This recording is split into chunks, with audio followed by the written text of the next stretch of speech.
Hello friend, स्वागत है आपका अपने यूट्यूब चैनल प्रतिभा क्लासेस में।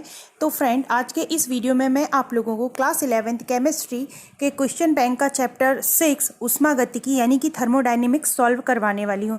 ये एक कंप्लीट वीडियो होने वाला है जिसमें मैं आप लोगों को ऑब्जेक्टिव के साथ साथ डिस्क्रिप्टिव क्वेश्चन भी करवाने वाली हूँ। तो फ्रेंड, इस चैप्टर से टोटल 6 नंबर के क्वेश्चन आने वाले हैं, जिसमें से 1 नंबर का ऑब्जेक्टिव क्वेश्चन और 5 नंबर का एक क्वेश्चन आने वाला है। तो ये चैप्टर आप लोगों के लिए बहुत ही इंपॉर्टेंट है क्योंकि इससे ऑब्जेक्टिव और डिस्क्रिप्टिव दोनों टाइप के ही क्वेश्चंस आने वाले हैं। तो चलिए फ्रेंड, स्टार्ट करते हैं आज का वीडियो। तो हमारा पहला क्वेश्चन है, किसी तंत्र को बंद तंत्र कहा जाता है यदि वह परिवेश के साथ विनिमय करता है। बंद तंत्र का क्या मतलब होता है, आप समझिए, आप घर पे एक बर्तन में पानी ले रहे हैं और उस पानी को आप गर्म कर रहे हैं और आप इसको ढक्कन से ढक देते हैं। तो आप क्या देखेंगे कि पानी की जो वाष्प बनेगी वो इस ढक्कन से बाहर नहीं जा पाएगी, लेकिन जो हीट होगी वो कुछ मात्रा में आपकी पात्र की दीवारों से बाहर निकल जाएगी। तो वो तंत्र बंद तंत्र कहलाता है जो केवल द्रव्य का नहीं, केवल ऊर्जा का विनिमय कर सकता। मतलब द्रव्य का, पदार्थ का विनिमय नहीं होता और केवल ऊर्जा का विनिमय होता है। तो इसका सही आंसर है सी। अब हम देखते हैं अपना नेक्स्ट क्वेश्चन। नेक्स्ट क्वेश्चन क्या है, निम्न में से कौन सी एंथैल्पी परिवर्तन सदैव ऋणात्मक होता है। तो एंथैल्पी परिवर्तन सदैव ऋणात्मक होता है, इसके लिए सही आंसर है गहन की एंथैल्पी। गहन की एंथैल्पी नहीं है, ये दहन की एंथैल्पी है। दहन की एंथैल्पी परिवर्तन का मान सदैव ऋणात्मक होता है। कैलोरीमीटर के द्वारा निम्न का मापन होता है। तो फ्रेंड, इस क्वेश्चन का आंसर आप लोग मुझे कमेंट बॉक्स में बताइएगा और नहीं बन रहा है तो भी बताइएगा, मैं आप लोगों को बताऊंगी। तो देखते हैं किसका किसका आंसर सही होता है। अब हम बढ़ते हैं आगे नेक्स्ट क्वेश्चन की ओर। हमारा नेक्स्ट क्वेश्चन है, ऊष्मागतिकी के प्रथम नियम के अनुसार ऑप्शंस दिए हुए हैं, del E is equals to Q plus W, del E is equals to Q minus W, del E is equals to Q plus PV और del E minus Q। तो ऊष्मागतिकी का जो फर्स्ट लॉ है उसके accordingly del E is equals to होता है Q plus minus W. Plus minus W मतलब तंत्र पर जब कार्य किया जाता है तो प्लस डब्लू, और माइनस जब होता है जब तंत्र द्वारा कार्य किया जाता है।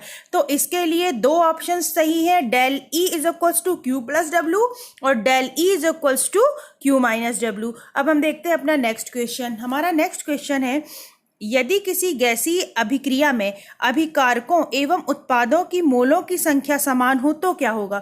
गैसीय अभिक्रिया हो रही है, उसमें अभिकारक और उत्पाद के मोल एक समान है, तो क्या होगा। तो इसके लिए सही आंसर है आपका A, del H is equals to del E.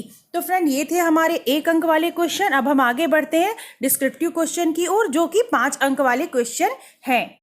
तो हमारा पहला क्वेश्चन है, एक विलगित निकाय के लिए डेल वी बराबर 0 है, मतलब आयतन परिवर्तन का मान 0 है।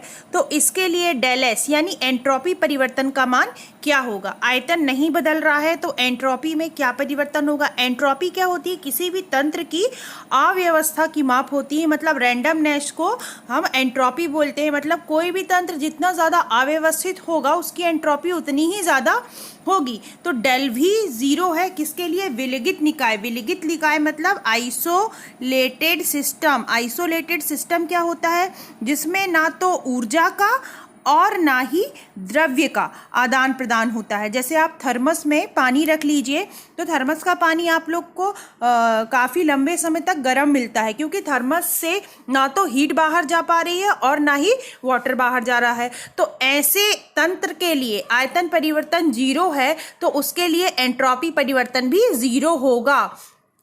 अब हम बढ़ते हैं अपने नेक्स्ट क्वेश्चन की ओर। नेक्स्ट क्वेश्चन है हमारा, विस्तीर्ण और गहन गुण क्या है। तो सबसे पहले हम देखते हैं विस्तीर्ण गुण।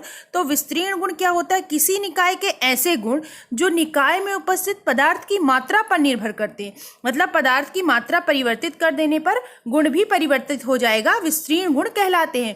जैसे द्रव्यमान हो गया, आयतन हो गया, पदार्थ जितना ज़्यादा होगा आयतन उतना ज़्यादा, द्रव्यमान उतना ज़्यादा और मुक्त ऊर्जा भी उतनी ही ज़्यादा होगी। तो ऐसे गुण जो निकाय में उपस्थित पदार्थ की मात्रा पर निर्भर करते हैं विस्तीर्ण गुण कहलाते हैं। अब हम देखते हैं गहन गुण। गहन गुण क्या कहलाते हैं? निकाय के वे गुण जो निकाय में उपस्थित पदार्थ की मात्रा पर निर्भर नहीं करते हैं, गहन गुण कहलाते हैं।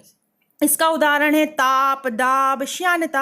अब आप चाहे 1 लीटर पानी लीजिए तो उसका ताप उतना ही होगा जितना कि 100 लीटर पानी का। इसी प्रकार श्यानता भी, चाहे आप 1 गिलास पानी डालिए, चाहे आप 1 बाल्टी पानी डालिए, पानी को जिस स्पीड से बहना होगा उसी स्पीड से बहेगा। तो इसका मतलब क्या है कि ये सारे गुण पदार्थ की मात्रा पर निर्भर नहीं करती, और ऐसे गुण जो पदार्थ की मात्रा पर निर्भर नहीं करते क्या कहलाते हैं? गहन गुण कहलाते हैं। अब हम देखते हैं अपना नेक्स्ट क्वेश्चन। तो हमारा नेक्स्ट क्वेश्चन क्या है?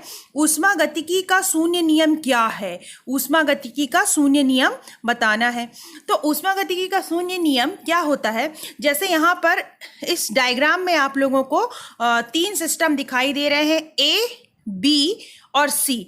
जो सिस्टम ए है उसकी ऊष्मा सी सिस्टम के बराबर है, और सिस्टम बी की भी ऊष्मा जो है वो सी सिस्टम की ऊष्मा के बराबर है। मतलब ए और बी 2 ऐसे सिस्टम हैं जो सी सिस्टम के साथ ऊष्मीय साम्य में है, सारे के ताप एक बराबर है। तो क्या बोल रहा है कि जब 2 तंत्र किसी तीसरे तंत्र के साथ ऊष्मीय साम्य में होते हैं तो वे आपस में भी ऊष्मीय साम्य में होंगे, मतलब ए और बी का तापमान भी आपस में समान होगा। तो यह है ऊष्मागतिकी का शून्य नियम। हमारा नेक्स्ट क्वेश्चन है उदासीनीकरण ऊष्मा को परिभाषित कीजिए। तो आप जानते हैं कि जब कोई अम्ल और क्षार क्रिया करते हैं तो लवण बनता है। लवण कैसा होता है? लवण का पीएच कैसा होता है? उदासीन होता है।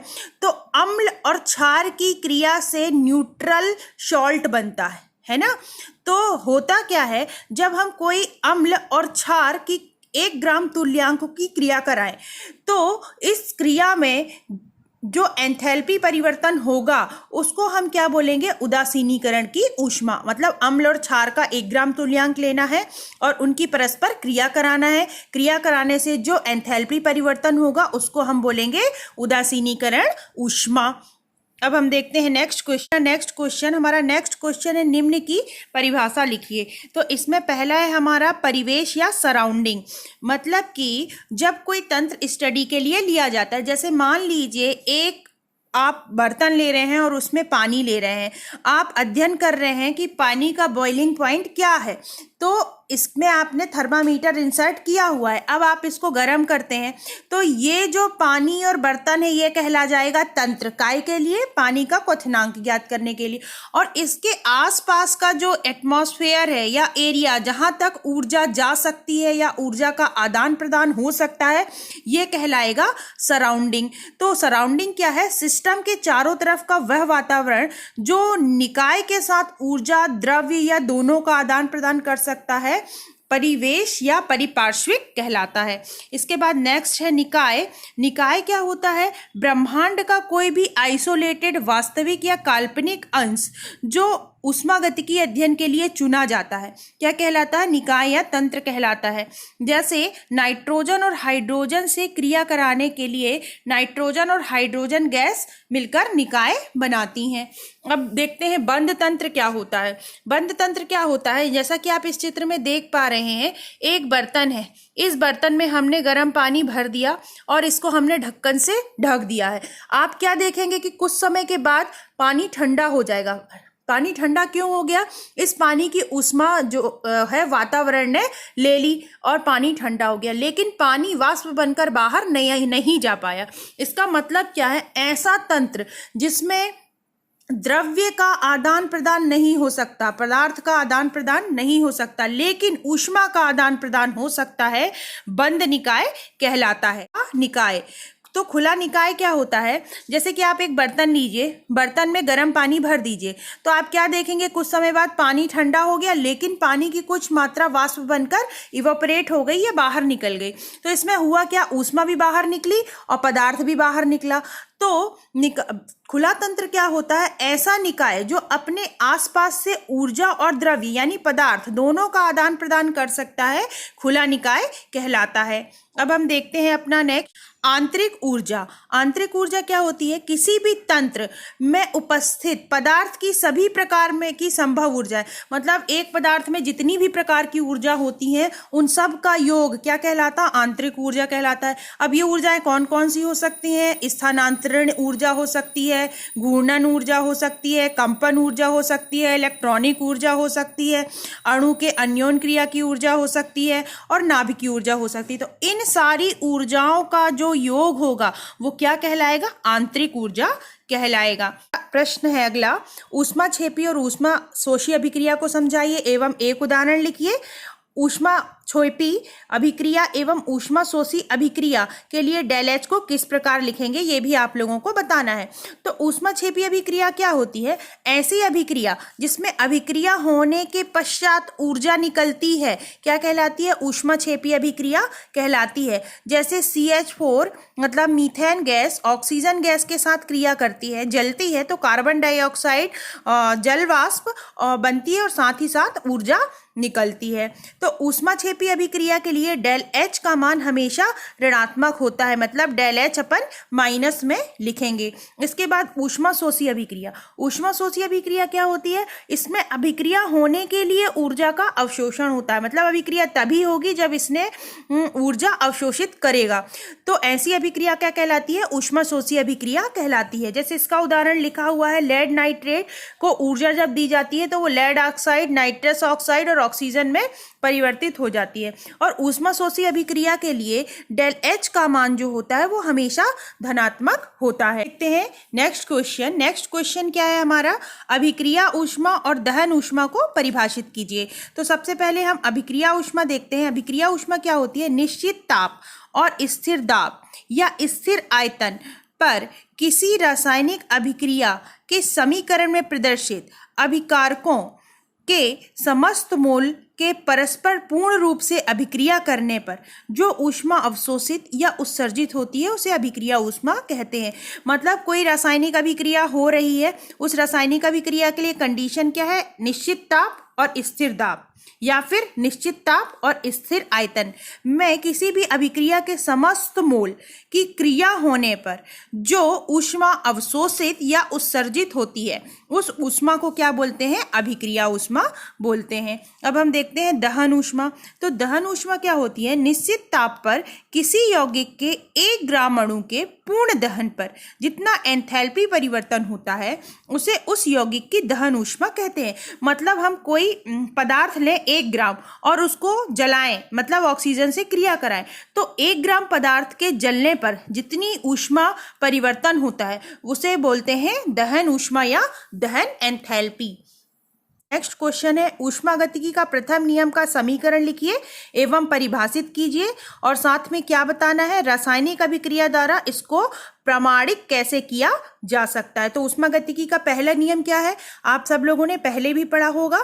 ऊष्मागतिकी का पहला नियम है, ऊर्जा को ना तो उत्पन्न किया जा सकता है और ना ही नष्ट किया जा सकता है। ऊर्जा कहीं से ना तो बनती है और ना ही नष्ट होती है। इसका केवल एक रूप से दूसरे रूप में रूपांतरण किया जा सकता है।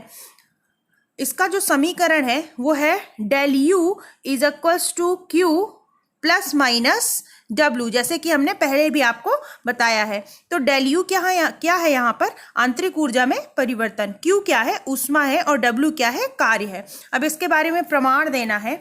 तो प्रमाण क्या है? जल के वैद्युत अपघटन में जब जल का हम वैद्युत अपघटन करते हैं तो 286 किलो जूल प्रति मोल ऊर्जा व्यय होती है। जल के वैद्युत अपघटन करने के लिए कितनी ऊर्जा लगती है? 286 किलो जूल प्रति मोल ऊर्जा लगती है। और इसी प्रकार हाइड्रोजन और ऑक्सीजन के संयोग से जब हम 1 मोल जल बनाते हैं तो भी 286 किलो जूल ऊर्जा लगती है। मतलब हमने वैद्युत अपघटन करके जल को H2 और O2 में जब तोड़ा तो भी 286 किलो जूल प्रति मोल ऊर्जा निकली। और इसी प्रकार जब H2 और O2 को हमने संयोग करके 1 मोल जल बनाया तब भी 286 किलो जूल प्रति मोल ऊर्जा निकली। तो इससे ये प्रूव होता है कि ऊर्जा को ना तो उत्पन्न किया जा सकता है और ना ही नष्ट किया जा सकता, उसे केवल एक रूप से दूसरे रूप में परिवर्तित किया जा सकता है। अब ये हमारा लास्ट क्वेश्चन है हैश का नियम समझाइए। तो हैश का नियम क्या बोलता है, कोई भी अभिक्रिया चाहे एक पद में हो रही हो या एक से अधिक पद में हो रही हो, प्रत्येक कंडीशन में ऊर्जा परिवर्तन एक समान होगा। जैसे कि यहाँ पर इसमें दिखाया गया है चित्र में, एक अभिक्रिया हो रही है, ए से बी बन रहा है। तो ए से बी बनने के लिए डायरेक्ट मेथड है, ए से बी बन रहा है तो Q1 ऊर्जा यहाँ पर मुक्त हो रही है। और दूसरी मेथड है, ए से पहले A1 बन रहा है, फिर A1 से B बन रहा है। ए से A1 बनने में Q1 ऊर्जा लग रही है और A1 से B बनने में Q2 ऊर्जा लग रही है। तो Q बराबर क्या हो जाएगा, Q1 प्लस Q2 हो जाएगा। यानी अभिक्रिया एक पद में हो या एक से अधिक पद में हो, प्रत्येक दशा में ऊर्जा परिवर्तन का मान समान होता है। जैसे इसको उदाहरण से समझ सकते हैं, जब कार्बन और ऑक्सीजन आपस में क्रिया करके कार्बन डाइऑक्साइड बनाते हैं तो एंथैल्पी परिवर्तन होता है -393.5 किलो जूल। ये पहली मेथड हो गई। अब हम दूसरी मेथड में देख रहे हैं कि कार्बन और ऑक्सीजन की क्रिया हो रही है, लेकिन पहले कार्बन और ऑक्सीजन क्रिया कर कार्बन मोनोऑक्साइड बना रहे हैं और एंथैल्पी परिवर्तन हो रहा है -110.5 किलो जूल। और फिर जब कार्बन मोनोऑक्साइड बन गई तो ये कार्बन मोनोऑक्साइड ऑक्सीजन के साथ क्रिया करके कार्बन डाइऑक्साइड बना रही है और एंथैल्पी परिवर्तन हो रहा है -283.0 किलो जूल। मतलब अल्टीमेटली आप दूसरी विधि से भी कार्बन और ऑक्सीजन की क्रिया करा के कार्बन डाइऑक्साइड बना रहे हैं और एंथैल्पी परिवर्तन देखेंगे तो 393.5 किलो जूल एंथैल्पी परिवर्तन होता है, -393.5 किलो जूल एंथैल्पी परिवर्तन होता है। मतलब दोनों मेथड में देखिए आप, ऊष्मा परिवर्तन का मान समान होता है। तो यही हैश का नियम है।